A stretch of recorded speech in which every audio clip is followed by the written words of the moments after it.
I just can't accept that my genius mother, who aims for the medical school, is a high school dropout. It infuriates me. How dare you, a person of such low academic standing, pretend to be a mother? I absolutely hate you. Oh, here we go again. Samantha, you do realize that just aiming for something doesn't make you a genius, right? Anyone can aspire to be something even without being exceptionally talented. Plus, you're already over 20 and have repeated a year. What? Age has nothing to do with genius. And you know what? I learned from Dad that you're a high school dropout. The reason I'm not passing the exams is that your blood is holding me back. Samantha, I understand that you're feeling angry and want to take it out on someone, but don't you think that's a bit too much? It sounds completely unreasonable. But it's impossible for someone as brilliant as I am to fail the medical school entrance exam 3 times. How much longer are you going to keep dragging me down? I'm not trying to drag you down, you know. I genuinely think it depends on your efforts. Huh? Are you saying it's my fault for failing the medical school entrance exam? Well, yes, I suppose I am. After all, you're the one taking the exam and failing it. You could try to come up with other excuses, but the primary reason lies with you. What are you talking about? You're just shifting responsibility. How can you say something like that?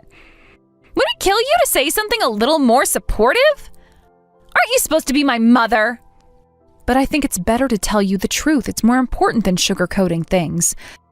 Samantha, as your mother, I truly want to be a support for you, even when you say terrible things to me every day. That's why I want to confront you directly without holding back. What do you mean you love me? It's unbelievable that my mother has such a low academic background. It's laughable how someone like you can lecture others.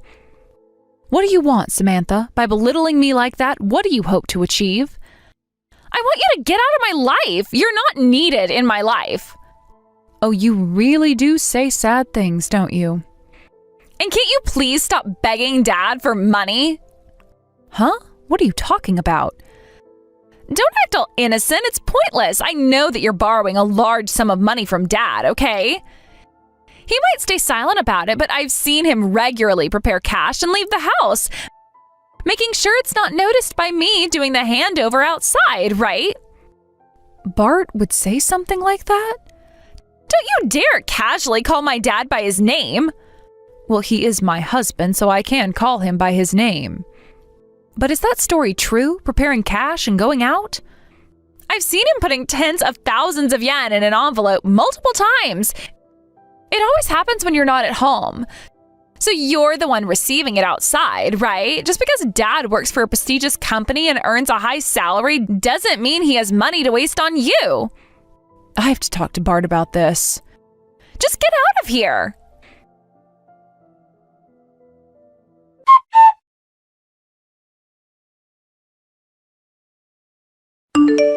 So what's this about? You said you had something to talk about? I'm working right now, so could you keep it short? Well, it might just be me overthinking things, but I heard something from Samantha. She mentioned that you've been putting cash in an envelope and leaving the house regularly. Is there something going on? Huh? Samantha seems to think that I'm the one asking you for money. But is there something else going on? What are you talking about? Look, I'm an adult, all right? There are times when I just need cash for certain things, that's all. Maybe that's true, but you know how sharp Samantha is. She notices everything. It's hard to ignore her when she picks up on these things. Well, that's not my problem, is it? She must be confused or something. I don't have any secrets. Are you sure? This is really just a misunderstanding, right? There's nothing questionable about what you're doing? Questionable? What's that supposed to mean? There are plenty of times when having cash on hand is just necessary. Like paying bills, for example. But as far as I know, the household bills are set up to be automatically withdrawn from my account. Right. Well, either way, I'm not doing anything wrong, I promise. There's something else I should tell you. Yesterday, a woman came to our house. She asked for you by name. Is Bart here, she said? What? I told her you weren't home, and she just said she'd come back another time. She specifically asked me to tell you Bailey came by, and then she left. You're serious? Why didn't you tell me sooner? I'm sorry, I meant to bring it up last night, but I forgot. Do you think this woman might be related to the cash withdrawals you're making? Wait, what are you getting at? I don't know any woman like that. This has to be a case of mistaken identity. But she specifically asked for Bart. She was very clear about it. Then it must be someone from work, all right? Probably one of our employees, or maybe a former client or something like that. Well, if that's the case, wouldn't she have used your last name? Instead, she called herself Bailey. And honestly, if she's work-related, why would she know our home address? Damn it, this is ridiculous. I told you I don't know her. Now I really need to get back to work.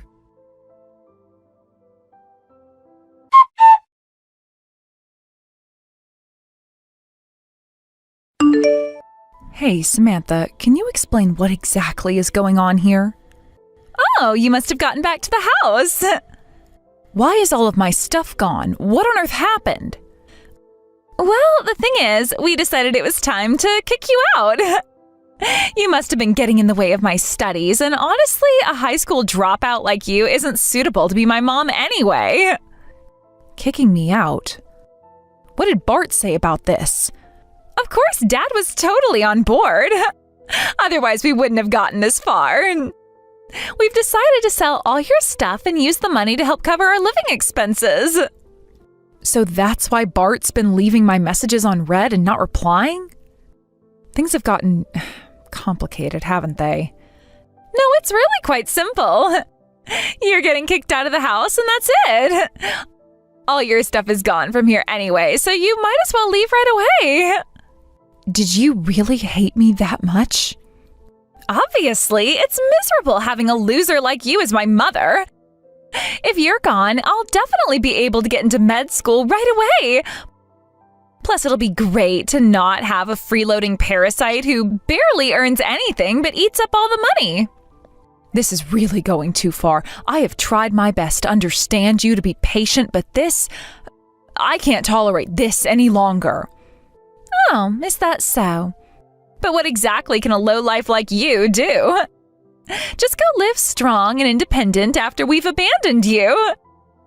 You're just a failure of a mother after all. Well, it's not like I was really your true mother anyway.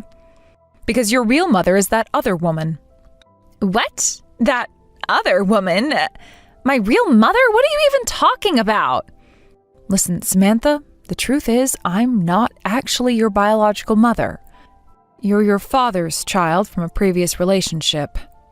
What? Really? Yes, I never thought I needed to tell you before, and I didn't feel it was necessary.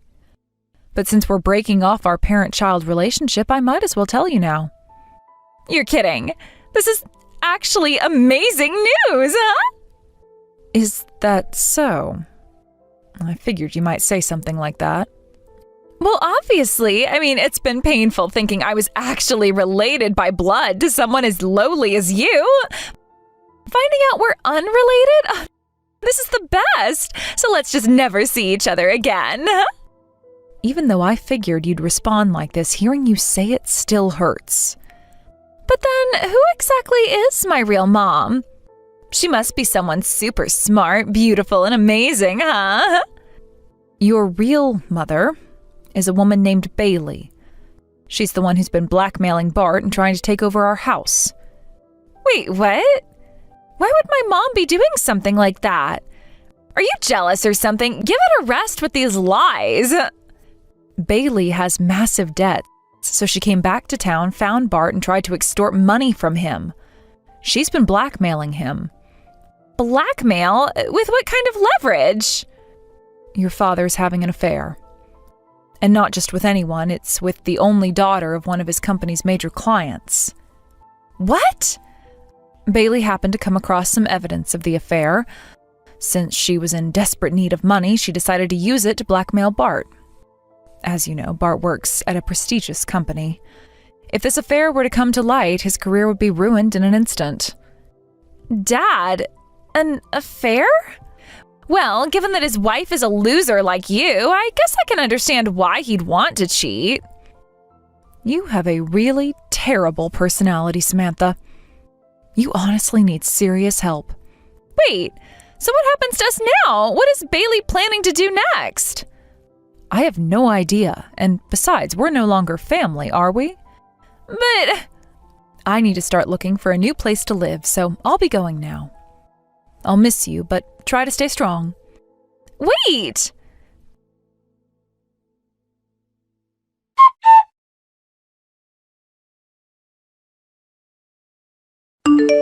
Dad? Hey, I heard from Mom.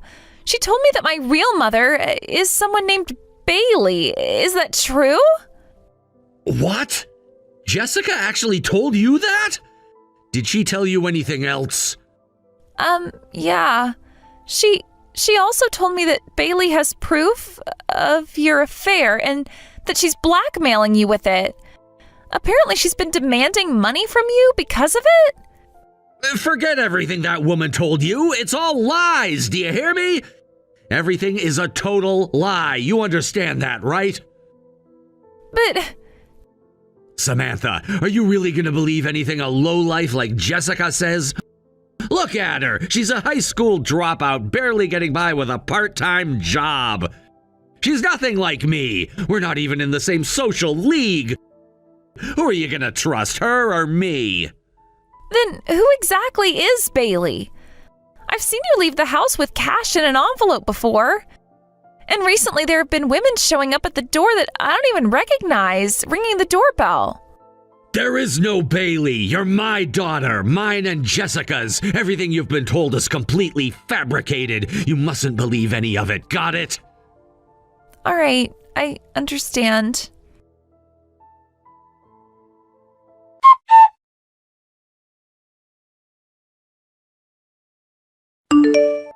What the hell did you do? How could you possibly tell Samantha everything?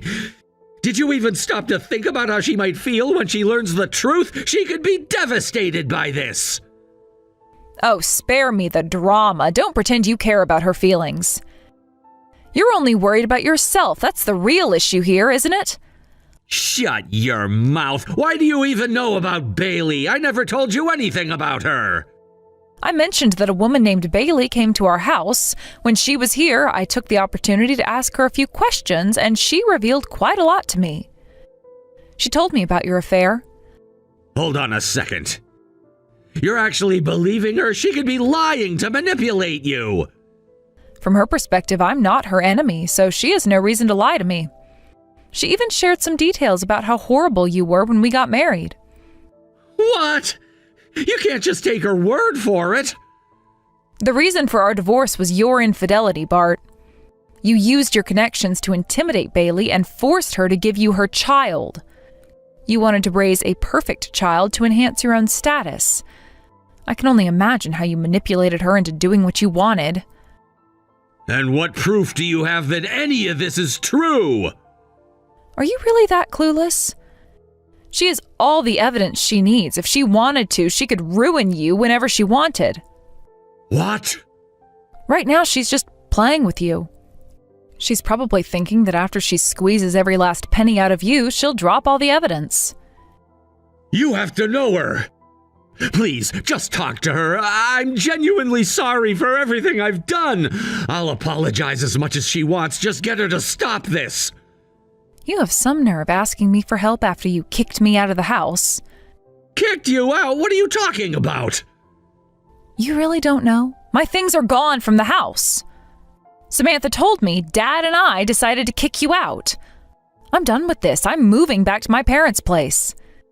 What? Did she actually do that? I was just joking about it. I never meant to kick you out. It doesn't matter. The fact is, I've been thrown out regardless of what you intended. I'm exhausted with this entire situation. Please, just convince Bailey to stop. I'll pay her whatever she wants. I can't deal with this threat anymore. You're going to have to handle that yourself. You created this mess. But you have to understand, I was only trying to manage things. I never wanted it to come to this. Well, it has come to this. You think it's all about you, but Samantha's caught up in the middle. You're so wrapped up in your own issues that you don't even see how it affects her. I know, I didn't want her to get hurt, but this is all out of control. Exactly, and you brought this on yourself. Maybe if you had thought about the consequences of your actions, we wouldn't be in this position. I was stupid, I see that now. I never thought it would go this far. Well, it did, and now we're both suffering because of your choices. I have to think about Samantha now. She's the one who needs to be protected from all of this chaos. You think I don't care about her? I do! I just didn't want it to end up like this. But it has. You need to own up to your mistakes. It's time to face the truth, Bart. Running away from it won't help anyone. So what do you want me to do? Just sit here and wait for Bailey to destroy everything? No, you need to confront this head on. Talk to Bailey, but be honest this time. Stop pretending everything is fine when it's not. And if she won't listen? What if she doesn't care about my apologies? Then you'll have to deal with the consequences of your actions. You made this mess, it's up to you to clean it up. I just want to protect Samantha. She doesn't deserve any of this. Exactly, so start acting like it. Be a father for once and stop thinking only of yourself. You're right. I'll do whatever it takes to make this right. I hope you mean that because we're all counting on you to step up. I will, I promise. I'll talk to Bailey and make this right no matter what it takes.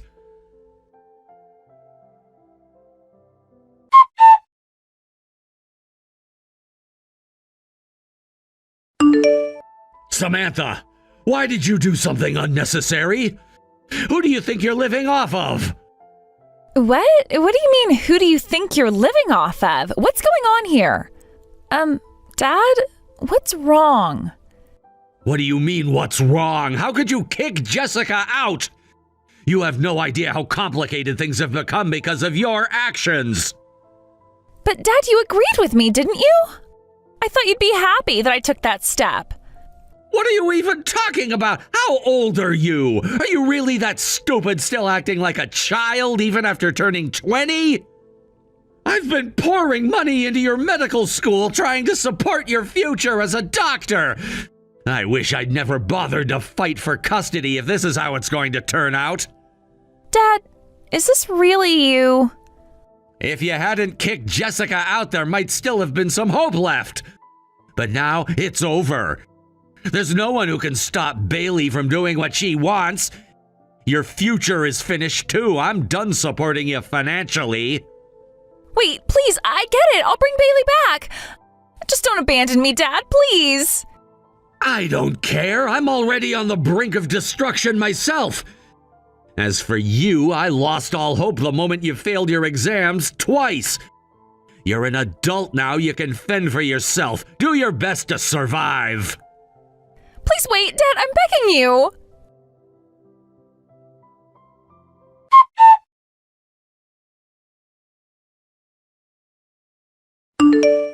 Hey, I'm really sorry. Oh, it's rare for you to apologize. What's brought this on? I've been abandoned by Dad. Everything Mom said was true. He only thinks about himself. Oh my, calling me Mom now? Well, that's a bit embarrassing, isn't it? But it does make me happy to hear you say that. Right? I've misunderstood you until now, but from now on I'll do my best to be a good daughter, Mom. Well, even with that, it doesn't mean we get a happy ending here. What do you mean? Don't you think that just because you and I made up, everything is okay? What you did isn't something that can be fixed with just an apology. I understand that. That's why I want to keep apologizing until you forgive me. What are you saying? Apologies won't change anything. No matter how many times you apologize, it'll be useless. 0 times anything is still 0, you know. You want to go to medical school, yet you don't even understand basic math? No, then what should I do? It's simple. You'll have to compensate me for the things you carelessly threw away. Okay, that sounds fair. Yes, I'll pay. I promise I will. Just remember, there were many important items in what you threw away that I used for work. If you plan to compensate me for everything, it's going to add up to quite a bit of money. Are you really okay with that? That's... But I'll manage. I really will. I am genuinely remorseful. Oh, is that so? Well, then I'll also need to get compensated for emotional distress. After all, I've been insulted by you repeatedly. Emotional distress? How much is that going to be? Well, I'll have to talk to my lawyer about it. A lawyer? Isn't that a bit too extreme? Of course not. I've been deeply hurt by this whole situation. Plus, you'll need to have a considerable amount of money for yourself, won't you? You'll need to find a new place to live, after all. Wait, no, but I already have a home. Bart is going to face ruin soon. He'll be drowning in debt. What do you mean? Once that happens, that house will be taken by the bank in no time. So, does that mean I'll be living with you? I have no interest in living with strangers. Strangers? But that's... Please, wait a moment. Give it up. You'll pay me compensation and then we'll part ways. That's so cruel. I mean, you may not be my biological mother, but you're still a mother figure to me. Oh, really? Well, let me tell you one last important thing as your mother. You've blamed your failures in medical school on my genes, but since we're not blood related, that's incorrect. It's simply a matter of your own lack of effort. You need to remember that.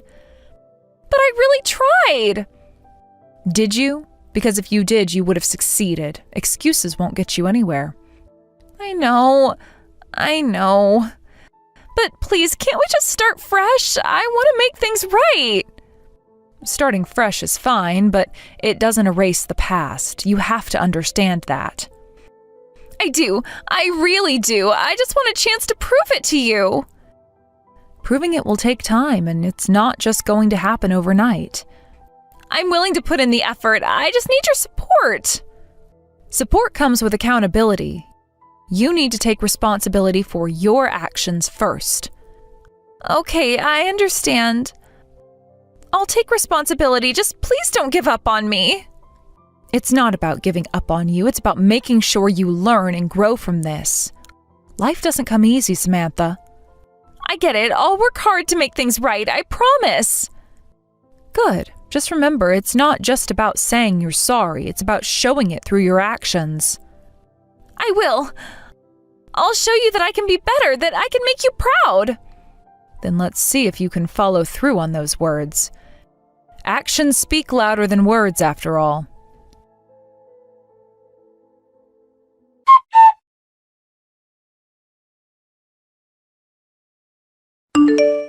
I made the difficult decision to block Samantha's phone number and sever all communication with her.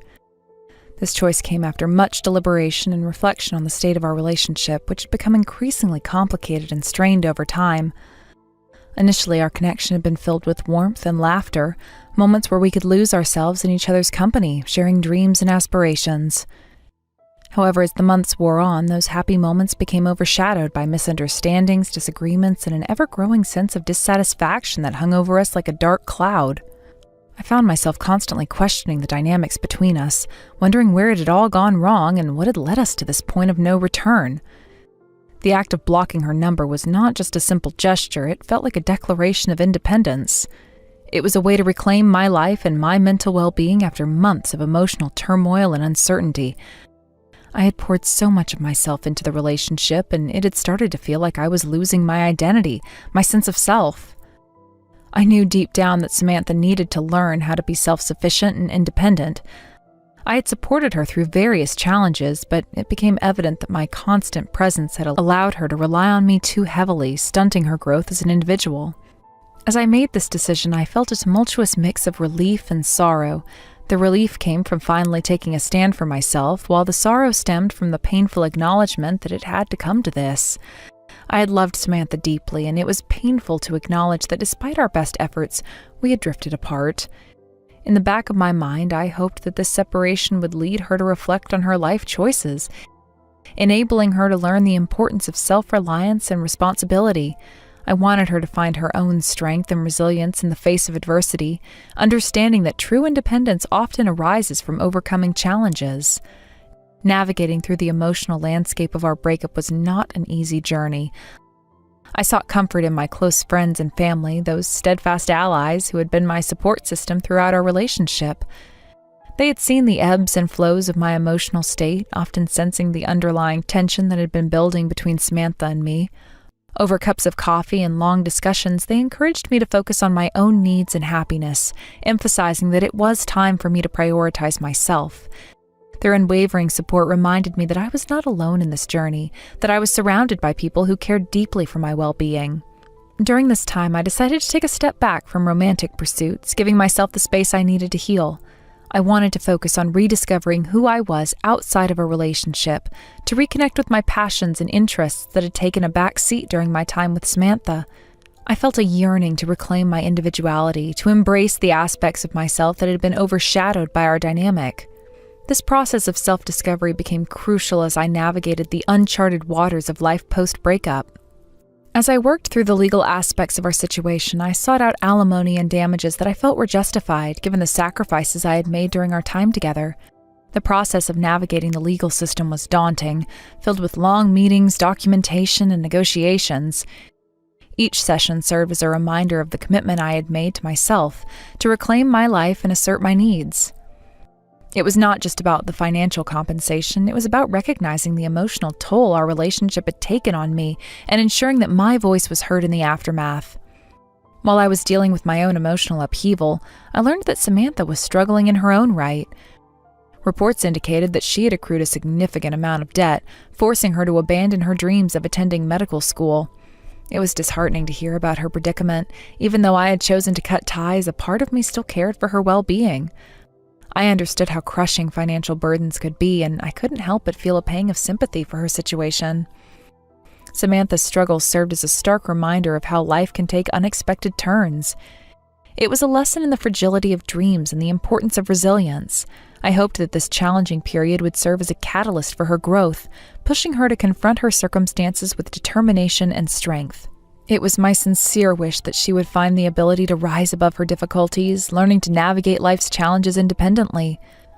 I wanted her to discover her own potential, to harness her abilities and strive toward her goals, even if it meant taking a detour from her original plans.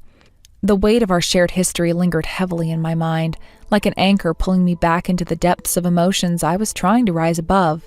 I often found myself reminiscing about the good times we had shared, the laughter, the inside jokes, the dreams we once had.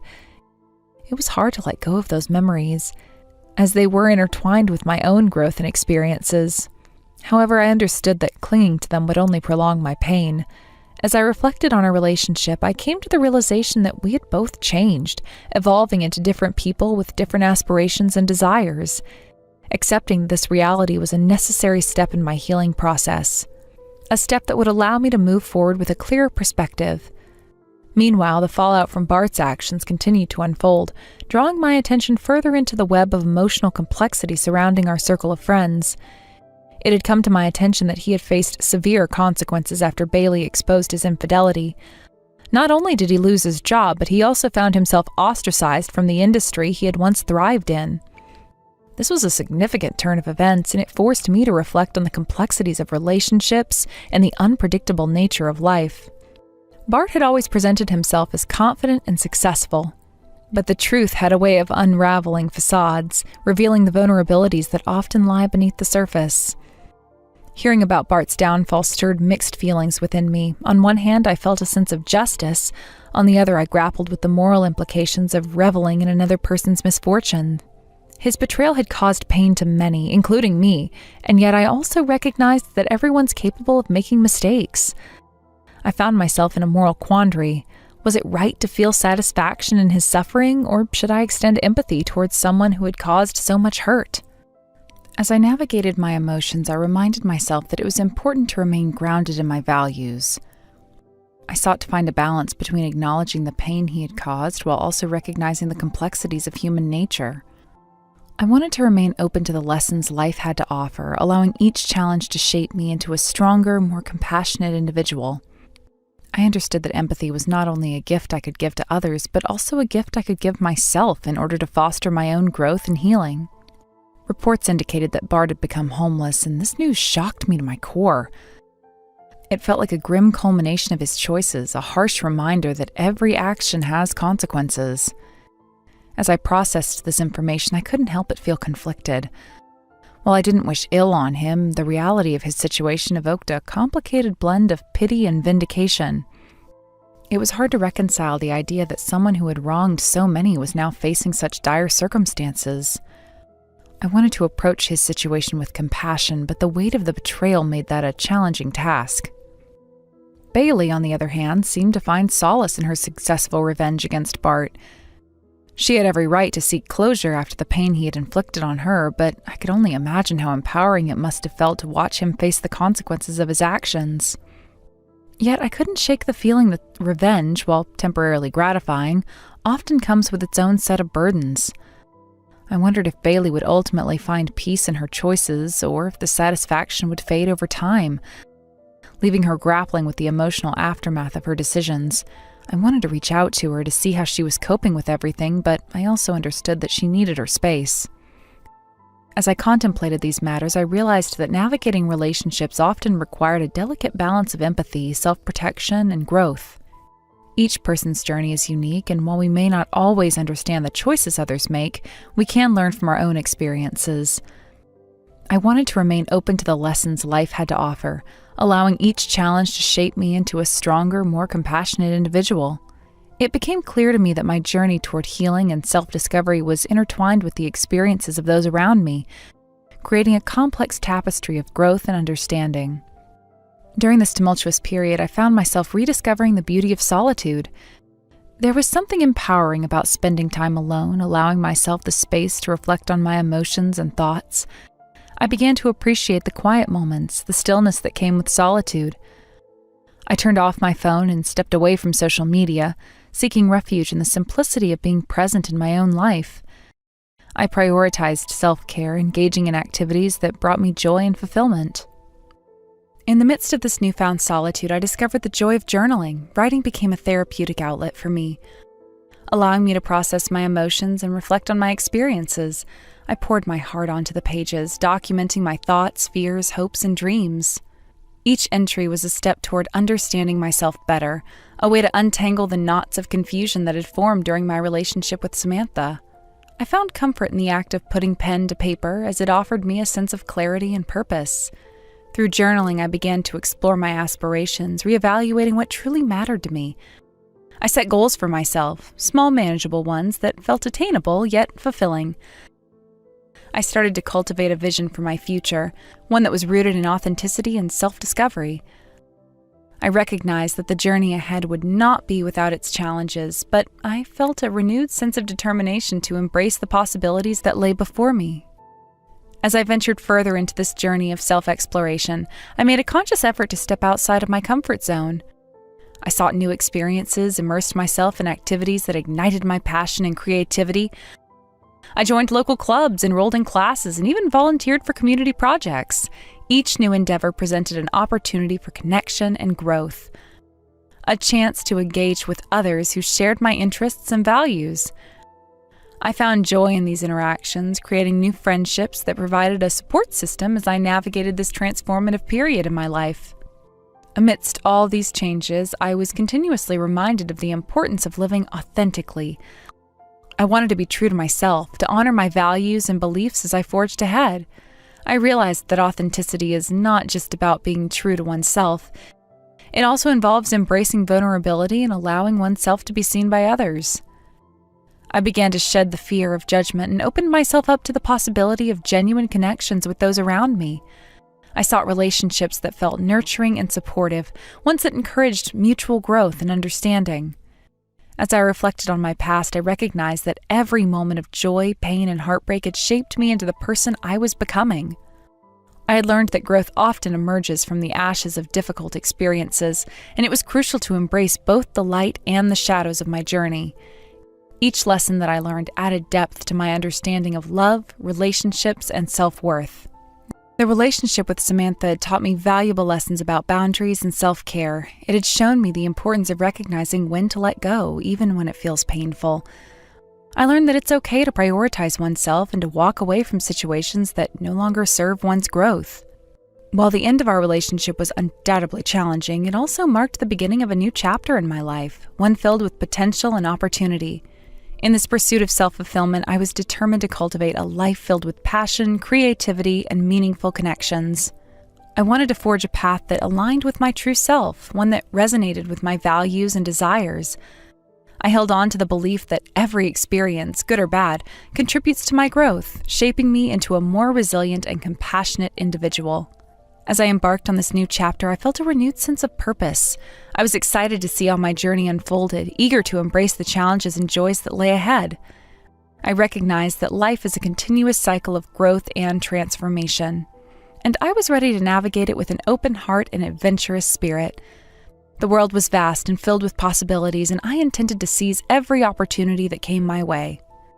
I envisioned a future where I could continue evolving, becoming the best version of myself, one step at a time. I wanted to celebrate my victories, both big and small, and honor the journey that had led me to this point. I sought to embrace the complexities of life, welcoming both the joys and challenges that would undoubtedly arise along the way. As the months passed, I remained committed to my personal growth. I surrounded myself with individuals who uplifted and inspired me, fostering relationships that were rooted in respect and mutual support. Together we navigated the intricacies of life, sharing our dreams and aspirations as we encouraged one another to chase after them. I began to explore new avenues of creativity, embracing the artistic expressions that had always resided within me. Whether it was painting, writing, or photography, I found joy in capturing the beauty of life and channeling my emotions into creative endeavors. This newfound passion became an essential part of my identity, allowing me to connect with myself on a deeper level. In this session of self-discovery, I also took time to nurture my physical health. I started exercising regularly, engaging in activities that invigorated my body and mind. Whether it was hiking, dancing, or practicing yoga, each movement became a celebration of life and vitality. I felt in tune with myself, embracing the energy and strength that resided within me.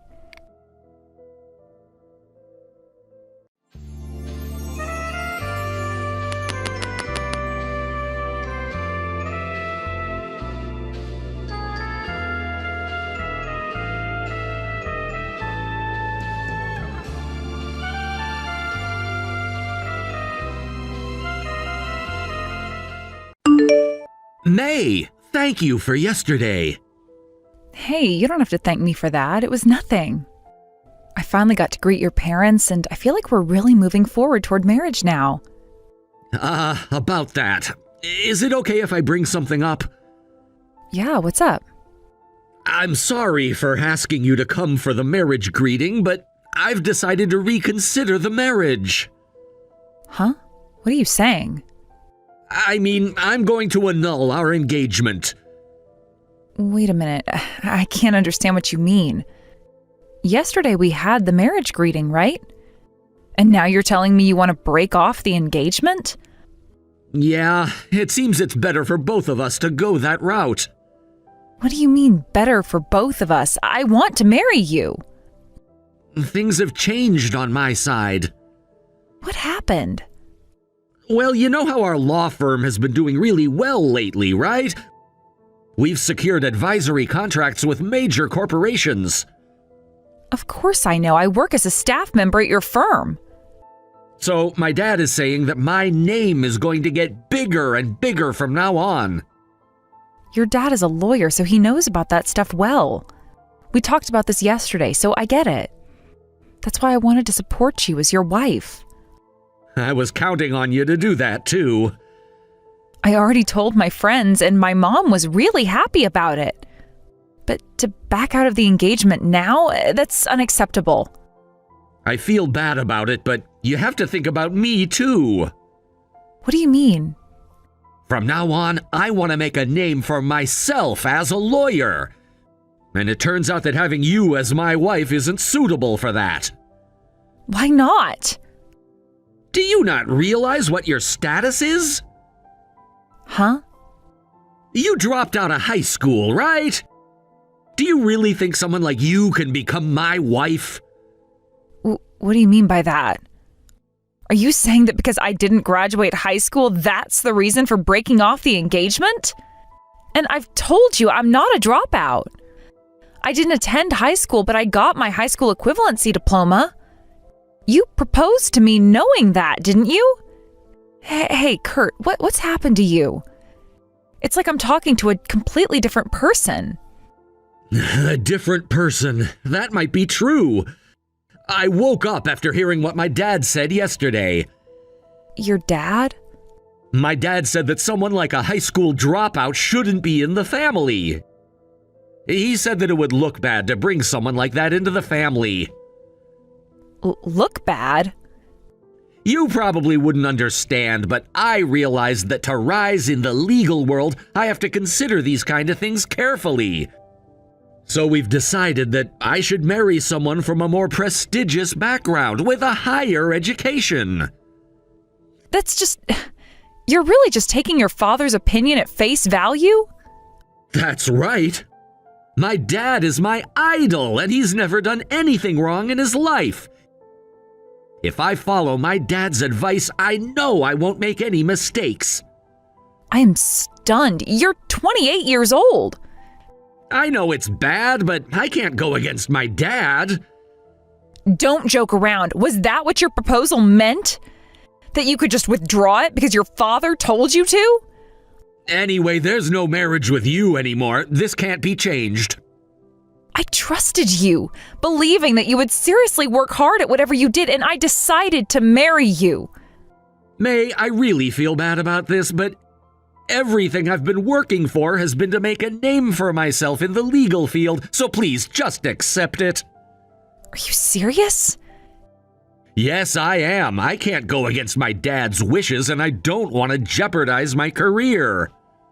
You think you can just throw everything away? You really mean that? After everything we talked about, after meeting my parents? Look, I didn't want to hurt you. I thought about it all night, and I genuinely believe this is for the best for both of us. I want to achieve my dreams, and I can't do that if I have to worry about the reputation of my wife. Reputation? So I'm just a name to you now? No, that's not how I see it. I love you, but I'm starting my career and I need to focus. Love? What does love have to do with your decisions now? You're saying that love doesn't matter when it comes to your career and reputation? It's not that simple, May. I wish it could be, but in the real world, people judge you based on who you're with. My dad is right in that regard. I need to think about my future and the image I'm projecting. You're so focused on your image and your future that you're willing to sacrifice our love for it? This is insane! I know it sounds harsh, but that's the reality we live in. So what happens to us now? Am I just supposed to walk away quietly and accept this? After everything we shared, after all the moments we spent dreaming about our future together. I wish I could change it, but I can't. I have to put my career first, and this decision, as hard as it is, feels necessary for me right now. This is beyond disappointing. I thought we were building something real together, and now you're just tossing it aside because of your father's expectations? Expectations are a part of life. You know this, and I thought you understood how important this is for me. No, I can't accept that. You're letting your father dictate your life. You're an adult, Kurt. You can make your own decisions. I know I'm an adult, but there are things I can't ignore, and my father's opinion is one of them. So you'll just go on living your life as if I never existed? You're okay with that? It's not that I want to forget you. You mean a lot to me, but right now I have to prioritize my career and my family's expectations. What family? The one that's ashamed of me because of my education? I won't allow you to put me down because of that. I'm not putting you down. It's not about that. I'm trying to make a name for myself, and the stakes are high. And at what cost? At the cost of our relationship, of our love? I can't believe you're willing to do this. I can't be the man you want me to be while also trying to prove myself in my career. I thought about what you'd want, but I can't live a lie pretending that everything is fine. So you're choosing a lie over me? I'm choosing my future. I need to focus on what's ahead, and I can't drag anyone else down with me, including you. You're not dragging me down, you're pushing me away. I never wanted to push you away. Well, you have. I thought we could face the world together, but I'm realizing now that maybe we're not on the same page. Maybe we're not. You made it clear where your priorities lie, and it's not with me. Please, May, I don't want to hurt you, but I can't pretend anymore. This is all so unreal. I never imagined I'd hear this from you. I know it's hard, but I have to be honest with myself. And with me? What about being honest with me? You owe me that much. You're right. I do owe you an explanation. And I hope someday you'll understand why I made this choice. I don't know if I can ever understand. I'm truly sorry for how this turned out. Sorry won't change anything. You're just throwing everything we had away. It's not something I wanted to do. But you did. In the end, this is a decision I have to live with, no matter how painful it is. I wish things were different. So do I. I never thought it would end like this. Me neither.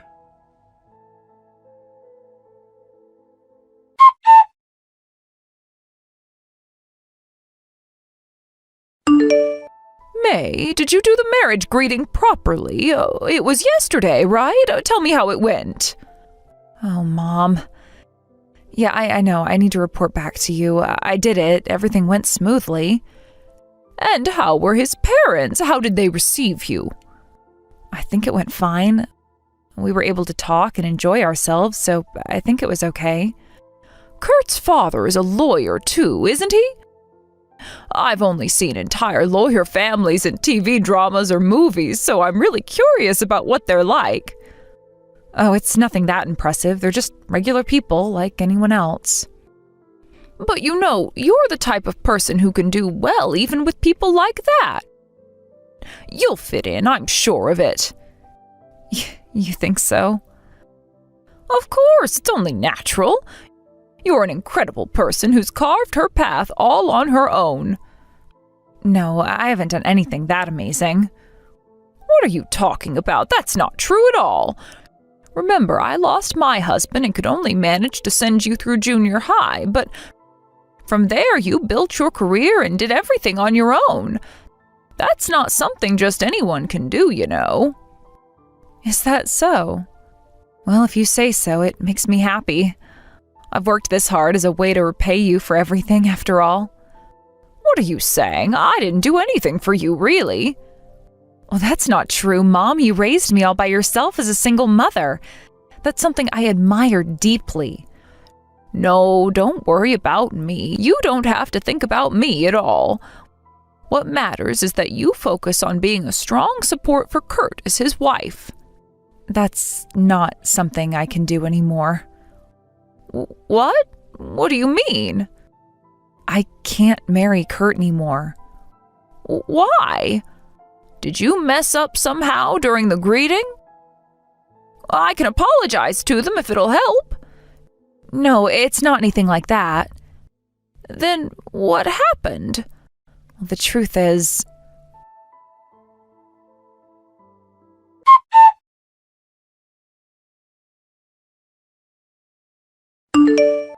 May, can we talk about what's next? What's next? You already broke off the engagement, didn't you? I don't need to hear anything else. There's nothing more to say. No, it's not just that. Then what is it? I'd like you to leave the firm, too. What? Why would I need to leave? The firm is growing quickly, and having someone with just a middle school education among the staff doesn't look good, you know? For the last time, I'm not a middle school graduate. And firing me over something like that is ridiculous. This has to be a joke. So, how about you make it a voluntary resignation? There's no reason to make this messier than it already is, right? I'll make sure you get a severance package. This is absurd. First you break off the engagement and now you're trying to fire me too?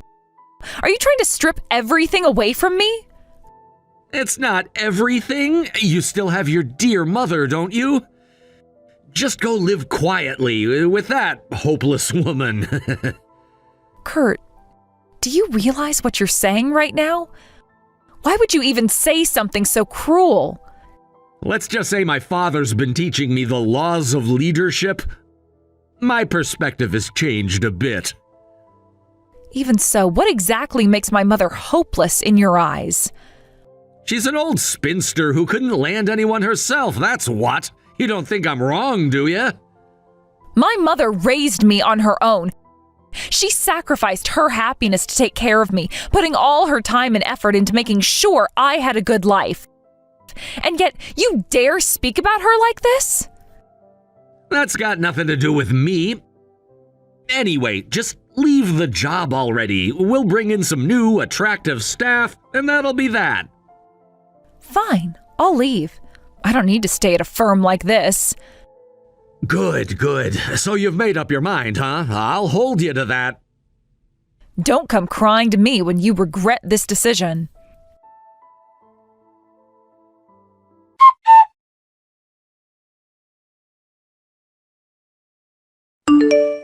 Congratulations on quitting. I guess this really is goodbye for good. Now that I think about it, the fact that I was actually considering marrying you, I must have been completely out of my mind. Yes, you're right. I feel exactly the same way. The thought of never having to see your face again, well, that's a relief to say the least. Right back at you. I even added a little extra to your severance pay, so be grateful and take it. Save your pity. I don't need it. Well, not that anyone else out there is gonna hire someone with only a middle school education, but good luck anyway. Me, I'm marrying a beautiful, classy young lady and living it up. You know, I might even send you a few photos now and then, just so you can see what it's like to live the good life, the way wealthy people do. No, thank you. And since this will be the last time we ever speak, I have something important to tell you, so listen up. What's that supposed to mean? I am not a middle school graduate. Oh, here we go again. Yeah, I know. You've got that so-called high school equivalency certificate, right? Well, to me, it makes no difference whether it's middle school or some GED. It all falls under the same loser category to me. You're still at the bottom, and that's that. No, you still don't get it. I'm not even a high school graduate. What? My highest level of education is college. You went to college? I've never heard anything about that. That's right. I kept it hidden on purpose because I didn't want to talk about it.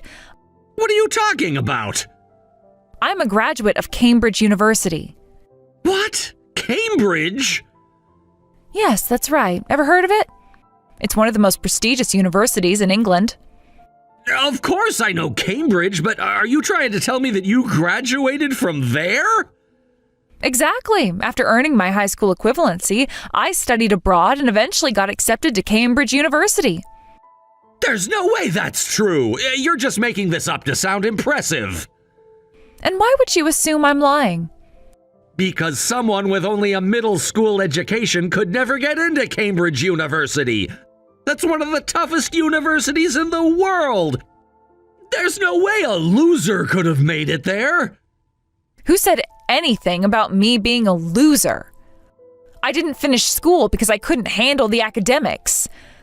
My father passed away when I was young, and my mother did her best, but even so, she told me that continuing with school wasn't going to be an option.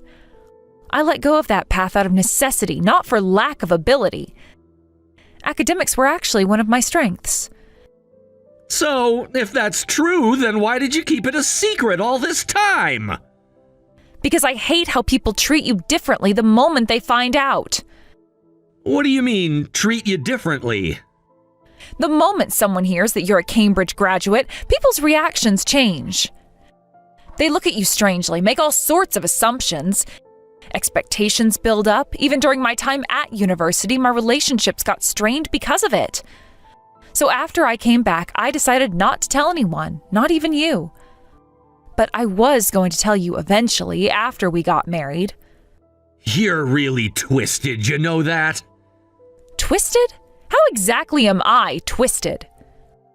Do you seriously think I'm buying all this? You're just trying to make up some story about how you're not really a loser so that I'll take back the breakup, aren't you? You're desperate. What are you talking about? I have no intention of getting back together with you. Honestly, I'm relieved I won't be marrying you. I've seen just how horrible your family is. Oh, so the whole Cambridge University thing is supposed to be true, huh? Yes, every word. Then I guess you wouldn't mind if I asked your mother about it, would you? Go ahead if you want, but why would you do that? Because I need to inform her that her daughter's turned into a complete liar. For the last time, I'm not lying. Fine, I'm done listening to this nonsense. I'll call her right now. I bet even your own mother will disown you once she hears what you've been saying. She'd never do that, you know. Oh, you think so? Well, maybe she won't be so confident once I show her what her Cambridge graduate daughter is really like. You know what? This might actually be fun. What? What are you planning to do? Don't do anything weird. Shut up. You just sit there and keep your mouth shut.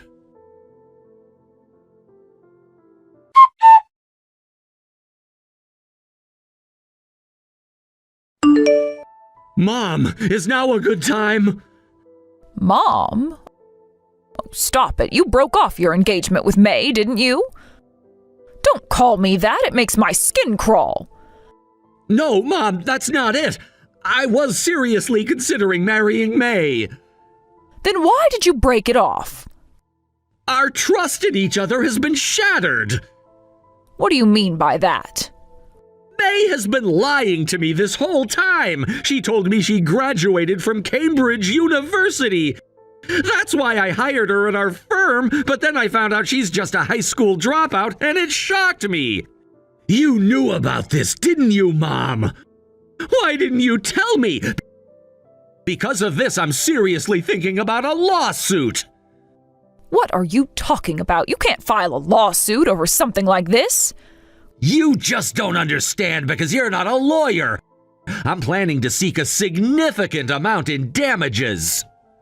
Go ahead and try. That claim will get thrown out immediately. May actually graduated from Cambridge. Wait, really?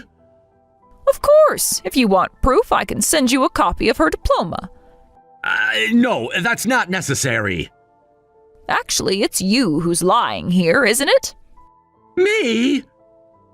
Yes. Because May only told you she received her high school equivalency diploma. And then you decided that she was unworthy of your prestigious family, and that's why you called off the engagement, right? Why did you lie about it? Did you think I'd freak out if I found out? So that's what she told you? Of course, we're a close-knit family. You've hurt my beloved May. I will never forgive your family for this. You really think it's that simple, don't you?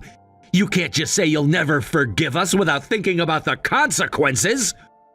May deceived me. She's the one who built her life on lies. So what? Are you saying she doesn't deserve love and happiness because of her past? Just because you've had your life handed to you on a silver platter doesn't mean everyone else has had it easy. May worked hard to overcome her circumstances. That's not the point. She lied about her education to get into a prestigious firm, and that's a betrayal. It's not betrayal, it's survival. Everyone has their reasons for doing what they do. You of all people should understand that, and you've made decisions that might not be great either. That's not the same. Isn't it? I think it is. You're talking about her as if she's nothing when she's fought for everything she has. You have to give her some credit for that. You know what? I'm tired of arguing with you. You don't see the big picture. You're too blinded by your assumptions about May. I'm not blind. She manipulated me, and you're just making excuses for her. She was trying to build a life. She wanted to make something of herself. Is that so wrong? Maybe, but lying about something so important, how can you justify that? She's not a criminal. People lie for many reasons. It doesn't make them a bad person. What about trust? If you can't trust someone, how can you be with them? You're right. Trust is crucial. But you need to understand that trust can be rebuilt. This isn't the end of the world. But it feels like it. I've been betrayed, and you want me to forgive her just like that?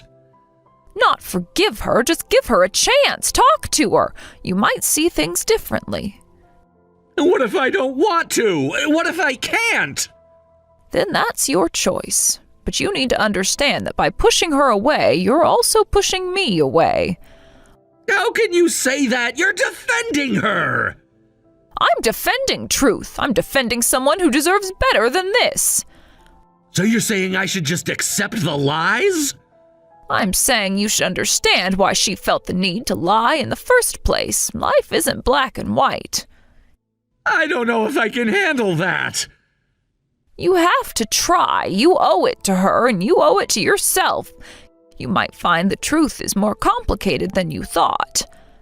You think it's that simple? Just talk it out and everything will be fine? No, it's not simple. It's complicated and messy. But that's what relationships are. You can't just throw it all away because it's hard. I don't know. Just think about it, please.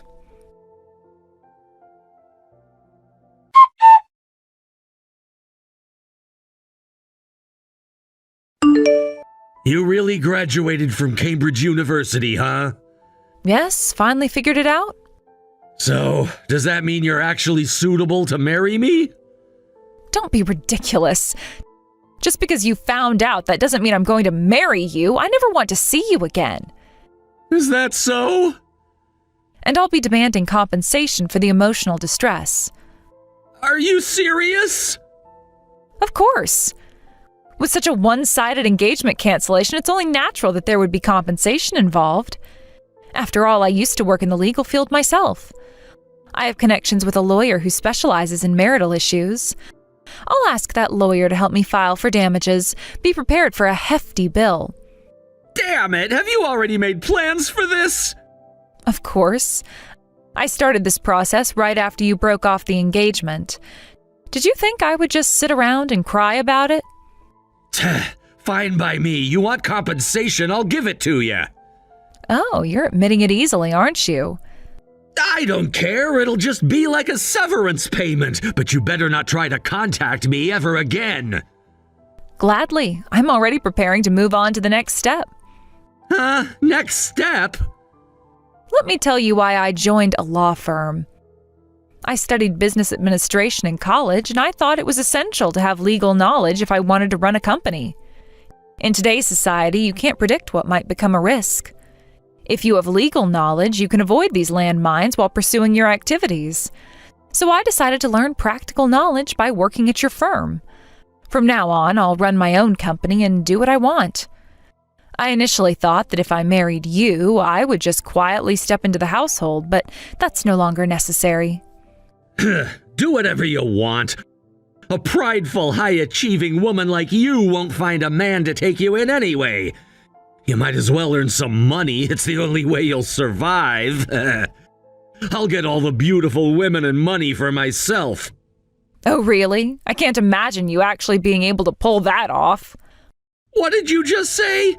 You know better than anyone how much I'm gonna rise in status from here on out. Aren't you planning to sign a contract with a major corporation? Yeah, that's right. I'm the only lawyer in this field who can sign a contract with that company.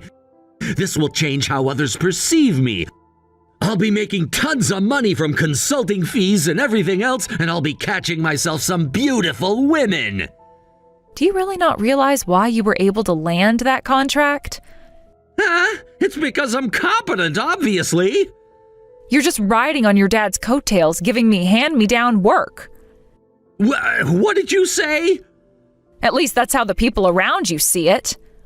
Then how do you think I got the contract? I promoted you.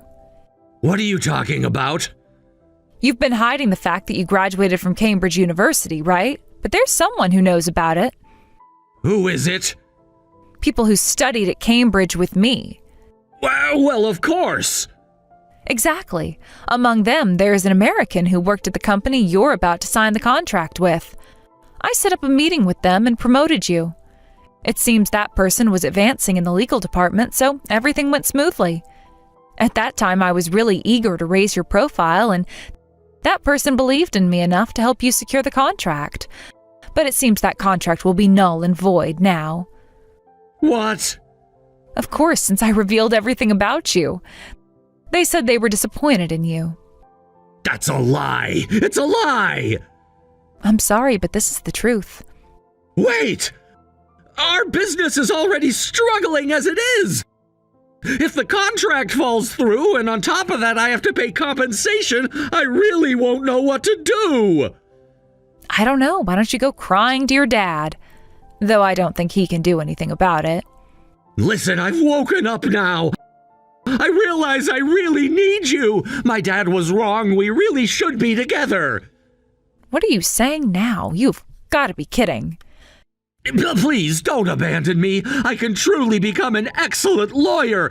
You're the one who understands that best, right? No, I really don't think you're cut out to be a lawyer. Why not? Being a lawyer is a job where you save people, but what about you?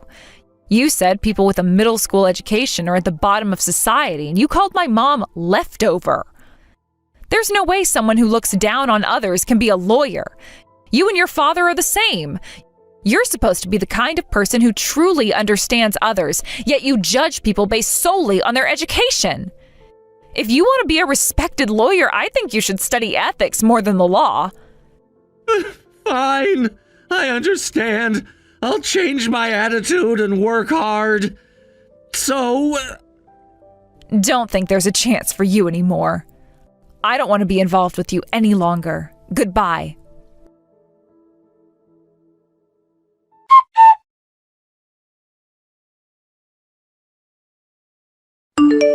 May, have you talked to Kurt? Yes, I was able to express everything I wanted to say, and it felt really refreshing. But are you okay with losing your job? Don't worry, I've had my eye on a job I've always wanted to try, so I'm planning to start my own company this time. Really? Oh, that's great. I'm cheering for you, you know. Thanks. This time I'm determined to meet a wonderful person and have a happy marriage. I believe you can definitely find someone great. You have that kind of energy that attracts people. You really think so? I've had my doubts. Of course. You're strong and independent, and that's something many people admire. Plus, you've learned so much through your experiences. I hope so. I just want to find someone who appreciates me for who I am and not just for what I've accomplished. Exactly. Well, the right person will see your true value, both as an individual and for your accomplishments. You know, I used to think that achievements were the most important thing, but now I realize that being with someone who understands and supports me is what truly matters. Absolutely. Relationships are built on understanding and support. You deserve someone who lifts you up and shares your dreams with you. Yes, I've learned that the hard way, but I'm ready to move forward and not look back. That's the spirit. Starting your own company will give you a chance to grow even more. Just imagine how fulfilling that will be. It will be. I'm excited about the possibilities. I want to create something meaningful that reflects who I am. And you will. I believe in you wholeheartedly. Just keep your heart open and good things will come your way. Thanks for always being there for me. It means a lot. Anytime. You're going to do amazing things, and I can't wait to see it all unfold.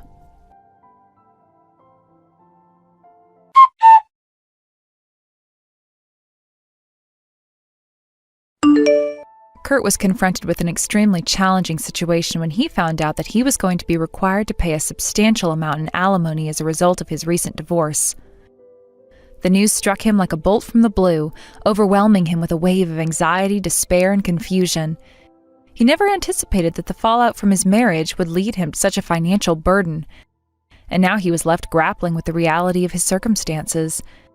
The amount he was expected to pay was beyond his financial means, and it felt as though the weight of the world had been placed squarely on his shoulders. With each passing day, the pressure mounted, and the anxiety of how he would manage this unexpected obligation consumed his thoughts. In his moment of desperation, Kurt turned to his father, seeking the kind of support and guidance that a parent is often expected to provide during difficult times. He's always looked up to his father as a pillar of strength, wisdom, and authority, and he hoped that his father would understand the severity of the situation he was facing.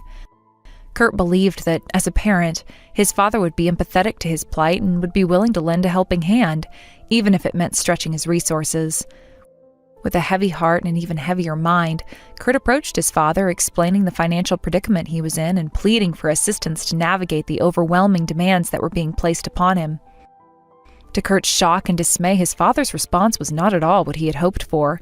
Instead of the understanding and support he sought, Kurt learned that his father was also facing his own financial difficulties and challenges. This revelation hit Kurt like a freight train, leaving him feeling even more isolated and unsupported in his time of need. He had always viewed his father as a successful lawyer who had built a reputable career and provided for their family, so discovering that his father was struggling was a painful blow. The realization that his own father was not in a position to assist him added an additional layer of stress and disappointment to Kurt's already overwhelming situation. Feeling betrayed and frustrated, Kurt's emotions began to boil over. He had expected his father to be a rock of support, someone who would understand the challenges he was facing and step in to help him. Instead, Kurt found himself in the painful position of confronting not only his financial troubles, but also the reality of his father's shortcomings. As his feelings of frustration and betrayal intensified, Kurt confronted his father, expressing his anger and disappointment at the lack of support. The conversation escalated quickly into a heated argument, with both parties exchanging harsh words and long-buried grievances that had never been voiced. This confrontation was monumental for Kurt, marking the first time he'd ever truly fought with his father. The emotional intensity of the moment was palpable, and the fight revealed deep-seated issues within their relationship that had long been simmering beneath the surface. Kurt poured out his feelings of hopelessness, frustration, and betrayal, blaming his father for not being there for him when he needed him the most. It was a painful and raw exchange that stripped away any illusions of a supportive father-son relationship, leaving them both reeling in the aftermath. As the argument reached its peak, the consequences of their conflict became painfully clear. In a moment of anger and desperation, Kurt's father made the drastic decision to disown Kurt. This realization struck Kurt like a lightning bolt, leaving him feeling utterly devastated and alone. The disownment meant more than just losing financial support. It symbolized the severance of their bond and left Kurt with a profound sense of abandonment. To be disowned by a parent is a traumatic experience, and the emotional fallout would resonate deeply within Kurt, complicating his already tumultuous life even further. With his father no longer in his corner, Kurt felt as though he had lost not only a source of support, but also his sense of security and stability. The implications of this disownment extended beyond the immediate emotional pain. It stripped him of the familiar connection that many people rely on during tough times. The absence of a father figure in his life left him feeling isolated and vulnerable, navigating the complexities of adulthood without the guidance and support he had always expected to receive from his father. Meanwhile, the fallout from their explosive argument continued to ripple through both of their lives. Kurt's father, unable to cope with the emotional and financial strain of the situation, faced a series of setbacks in his own career. The law office he had built over the years, once a thriving practice, succumbed to bankruptcy. This marked a devastating blow, not just to his professional identity, but also to his self-worth. Losing a career that had defined him for so long would take an emotional toll, and the shame of such a public failure would haunt him for years to come. As the news of the bankruptcy spread, Kurt learned that his father's legal practice, once known for its success and reputation, had become a cautionary tale in the legal community. Clients began to withdraw their business, and the once thriving office was now a shadow of its former self. The reputation that Kurt's father had spent decades building was now tarnished, and the fallout of the financial struggles left an indelible mark on both of their lives, forever altering their trajectories. The loss of his law office meant more than just financial ruin for Kurt's father. It represented a deep sense of failure and loss of purpose. The emotional burden of watching his career crumble would weigh heavily on him, and it would be difficult for him to come to terms with the reality of his situation. The very fabric of his identity, which had been intertwined with his profession, had been ripped apart, leaving him feeling lost, directionless, and without the prestige he had once commanded. In addition to losing his practice, Kurt's father faced the possibility of losing his legal license due to the bankruptcy proceedings. The implications of losing his license were profound, marking the end of a career that he had dedicated his life to building. The loss of a legal license is not just a financial setback, it represents a deep breach of trust and respect within the legal community. For someone who had spent years as a respected attorney, this loss would be especially devastating and would cast a long shadow over his future. As Kurt witnessed the consequences of their conflict unfold, he grappled with feelings of guilt and regret. The realization that he had contributed to his father's downfall must have been an unbearable weight on his shoulders. He found himself questioning the choices that had led to this rift, reflecting on the paths that had diverged between them. The emotional turmoil of their conflict was compounded by the pain of seeing his father struggle, and as Kurt's own challenges continued to loom larger in his life. Meanwhile, in the wake of their disputes, both Kurt and his father became the subject of gossip and speculation within their community. Whispers of their financial struggles spread like wildfire, transforming their once reputable names into subjects of ridicule and judgment. The legal profession, which had once held them in high regard, now turned a critical eye upon them, reinforcing the idea that the consequences of their conflict extended far beyond their personal grievances. While Kurt faced overwhelming challenges, I found myself navigating a difficult trajectory. In stark contrast to Kurt's plight, I made the bold decision to start my own company. This choice stemmed from a desire to create a positive impact and build something meaningful in a world that often feels chaotic and overwhelming. The journey of entrepreneurship was not without its challenges, but I was determined to carve out a path that aligned with my values and aspirations, a path that would allow me to contribute to the community while pursuing my passion. Building my company required immense dedication, hard work, and a willingness to take risks. In the early stages, I encountered various obstacles, from securing funding to establishing a client base. Yet through perseverance and determination, I gradually began to establish a foundation for my business. I poured my energy into creating a positive workplace culture, recognizing the importance of fostering an environment where employees felt valued, respected, and empowered to continue their best work. Many of my employees had faced challenges similar to those I had encountered, particularly those who had not had the opportunity to pursue higher education. I understood their struggles and aimed to provide them with a platform for growth and development. It was fulfilling to see my team flourish as they brought their unique perspectives and experiences to the table. Together, we created a culture of collaboration, support, and innovation, where everyone felt invested in our shared goals and the mission of the company. As a leader, I took on the responsibility of mentoring my employees, helping them navigate their professional journeys. I wanted to empower them with skills and knowledge they needed to succeed and grow within the company. Through training programs, workshops, and mentorship opportunities, I sought to provide them with the tools to thrive in their careers. Watching their growth and success has been one of the most rewarding aspects of my journey as an entrepreneur. In addition to nurturing my employees' careers, I felt compelled to give back to the community that had supported me through my own journey. Recognizing the challenges faced by individuals who may lack access to legal resources and representation, I dedicated a portion of my time to pro bono work. Engaging in these initiatives allowed me to leverage my legal expertise to advocate for those in need. I often took on cases that went unnoticed or undeserved, fighting for justice and support for individuals who felt voiceless in the face of their legal challenges. Through this work, I witnessed the profound impact of the legal advocacy that can have on individuals and families. Each case I took on was an opportunity to create positive change and advocate for those who might otherwise be overlooked. The experience of helping clients navigate complex legal situations not only reinforced my commitment to serving the community, but also highlighted the importance of compassion and understanding in our interactions with others. It served as a reminder that everyone has a story, and it is essential to learn and provide support when we can. Reflecting on my journeys and the path I had chosen, I felt a sense of fulfillment and purpose. The experiences I had encountered had shaped me into a more resilient and empathetic person, and I was grateful for the lessons learned along the way. I often thought about Kurt and his struggles, recognizing that while our paths diverged, we were both navigating the complexities of life and the challenges it presented. My experiences had reinforced the importance of empathy, understanding, and compassion, and I hoped that Kurt would find a way to rise above his difficulties and emerge stronger. As I continued to grow my business, I began to think about the future and the possibilities that lay ahead. I longed to take my mother on vacation to a beautiful resort, a well-deserved break after years of hard work and dedication to our family. She had always been there for me, supporting me through every challenge and triumph, and I wanted to honor her sacrifices by providing her with a memorable experience. Planning this trip filled me with excitement and joy as I envisioned us lounging on the beach, soaking up the sun, and sharing laughter as we created new memories together. I wanted her to experience the beauty and tranquility of the resort, surrounded by stunning landscapes and the gentle sound of the waves. This trip would not only be a getaway, but a celebration of the bond we shared and the love that had guided me through my journey. I began mapping out the details of the vacation, researching destinations and activities that would create an unforgettable experience for us both.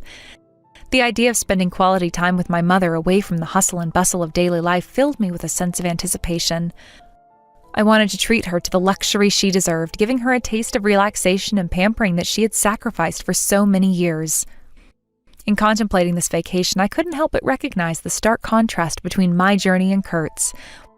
While he faced an uphill battle marked by the emotional turmoil and financial instability, I found a sense of purpose and fulfillment through my work and the relationships I had cultivated. Our paths may have diverged, but both of us were navigating the complexities of life in our own unique ways.